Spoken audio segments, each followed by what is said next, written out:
আমি আছি উলুবেড়িয়ার বিসিপুরের একটি পেট্রোল পাম্পে, যেখানে উলুবেড়িয়া মহকুমা প্রশাসন ও মোটরযান বিভাগের উদ্যোগে পরিবহন কর্মীদের জন্য বিনামূল্যে স্বাস্থ্যসেবীর পরীক্ষার কর্মসূচি পালন হচ্ছে।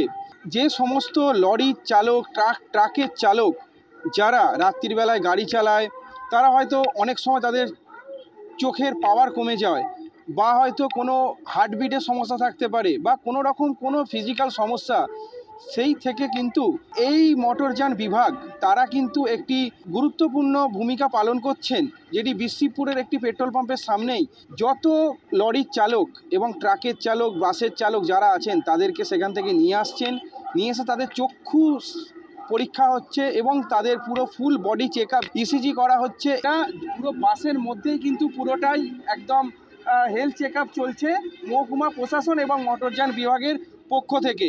পথ নিরাপত্তা সপ্তাহ চলছে রাজ্য জুড়ে পশ্চিমবঙ্গ সরকারের অনুপ্রেরণায়। তো আমরা গত 31 তারিখ থেকে এই পথ নিরাপত্তা সপ্তাহ পালন করে যাচ্ছি। আমাদের মনে হয়েছে যে শুধুমাত্র এই সচেতনতার পাশাপাশি যদি আমরা একটা ড্রাইভার, যারা পরিবহন কর্মীরা আছেন, তাদের যদি একটা হেলথ চেক আপ করা যায়, যদি মনে হয় যে কোনো ড্রাইভারের হেলথের কোনো সমস্যা আছে, তার জন্য যদি অ্যাক্সিডেন্ট হয়, সেই দিকটা আমরা খতিয়ে দেখার জন্য আজকে আমাদের এই মোবাইল ভ্যান, যেটা হেলথ অন হুইল এটাকে বলে, এটা খুবই অত্যাধুনিক একটা যন্ত্র, যে এখানে সব রকম চিকিৎসার ব্যবস্থাপনা প্রিলিমিনারি আছে। ECG, blood sugar, doctor check up, eye check up, pulmonary function test, এইগুলো সব নিয়ে আমরা এদেরকে হেলথ চেক আপগুলো করছি।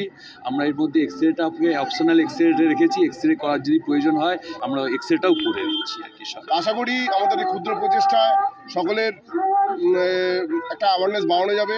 আমার শহর উলুবেড়িয়া থেকে রূপম দাস, কলকাতা টিভি।